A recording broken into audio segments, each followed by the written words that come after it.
apostles here. There's a popular myth that Jesus recruited poor, uneducated fishermen to teach with him. It's a nice fiction. The truth is that look at the past lives of those apostles, some of these apostles who are listed here, okay? And by the way, I consider them all apostles. I don't, this whole notion that there were only 12 apostles is a mistake. So there were 12 main apostles, you could say, okay, but there were dozens of teachers and going out there teaching, and I consider them all apostles. But many of us knew each other from prior lifetimes too. Look at Miriam's lifetimes there. Mary Magdalene. She was Hagar, sometimes called Hajar or Hajira, depending if you're using the Hebrew. The Jews call her Hagar. The Muslims, take the Islamic pronunciation, or Arabic pronunciation, Hajira, the mother of Ishmael, who is the founder, you could say Ishmael and Hajira, the founder of the Muslim religion, right? She was also Rachel, wife of Jacob, mother of Joseph. Who was Joseph? George Hammond was Joseph and my brother Andrew, right? Joseph of the many-colored robes, that whole thing. Joseph,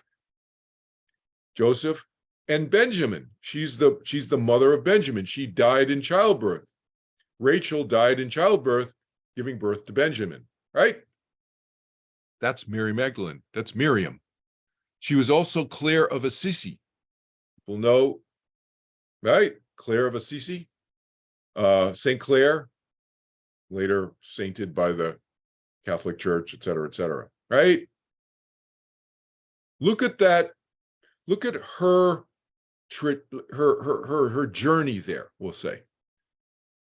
Throughout the Old Testament into the New Testament, into, Clare of Assisi, what's that? Is that the 1500s, something like that?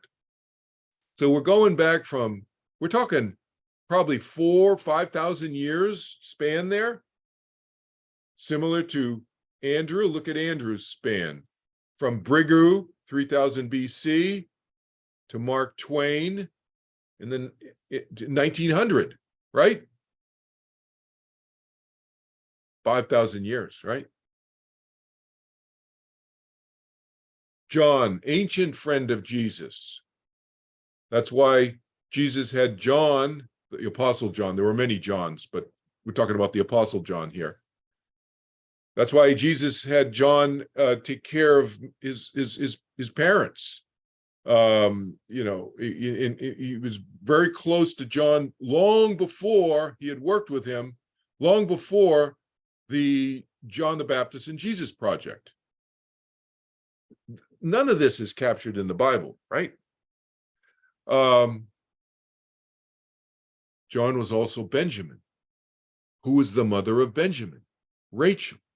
Mary Magdalene was the mother of John. You see the crossovers here? Benjamin was the youngest of the 12 sons of Jacob. Those of you know the history of, right? Of the Jews and so forth. Nathaniel was also Socrates, Chopin, and Rachmaninoff. Socrates, Pythagoras, Plato, Socrates and Plato, right? Andrew and Nathaniel. Stephen was into ancient Greek mystery schools. St. Stephen, who was the first person who was first teacher of Jesus, martyred, stoned to death, watched. Stephen remembered. Stephen, I know who everybody here is on this slide in this lifetime now. Stephen told me he remembers Paul sitting on a stool, leaning against a stucco wall, kind of gloating as Stephen was stoned to death by the crowd. Stephen also ancient Egypt. James, brother of Jesus. Look at James was Reuben, the oldest of the 12 sons of Jacob. He was also Erasmus and Jonathan Swift. Jonathan Swift wrote Gulliver's Travels. That's, you may not know all of Jonathan Swift's work, but Gulliver's Travels. These are all fairly well-known characters. These are the apostles. Okay, we're not dumb fishermen. We actually were literate. People don't realize that. We could read and write, so forth too. Thomas. Look at who is Thomas. Doubting Thomas. Peter Giles, the Flemish humanist, a friend of Erasmus. Thomas and James knew each other from another lifetime.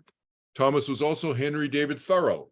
By the way, you guys want to pronounce that name right? It's Thoreau, like furrow, like furrow your brow or plow a field and you have a furrow in the field when you plow it. Henry David Thoreau, that's the correct pronunciation. And I know it.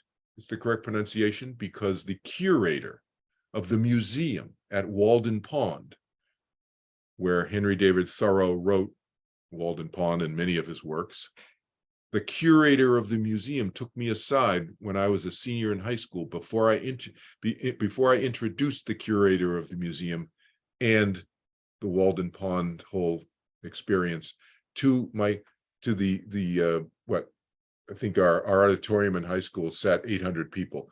So to the 800 people in the audience who I introduced the curator to, the curator took me aside beforehand. He said, Kelvin, I want you to pronounce his name correctly because everybody incorrectly pronounces his name. So I am the curator of the museum. I know how to pronounce his name. I don't think he said this, but that's what I was thinking. Okay, this is the curator of the museum. He must know how to pronounce the guy's name correctly. He said, Kelvin, have you ever heard of the word furrow? His name rhymes with furrow. Thorough rhymes with furrow. This is going to go in my next book, which is going to be my memories of this lifetime. He took me aside when I was 18 years old. I got up there and I introduced him. That's how you pronounce that name, Henry David Thoreau. And of course, Peter, you know, who I've been. So look at this is an interesting slide because it really tells you a lot about history. It tells you a lot about choices people make to come in to certain lifetimes, to do certain things. And of course, all of these people have all been no-name people too, okay? But these, I just gave you the names that you would recognize of who they were. But they've all had many lifetimes being non-historically known figures as well, okay?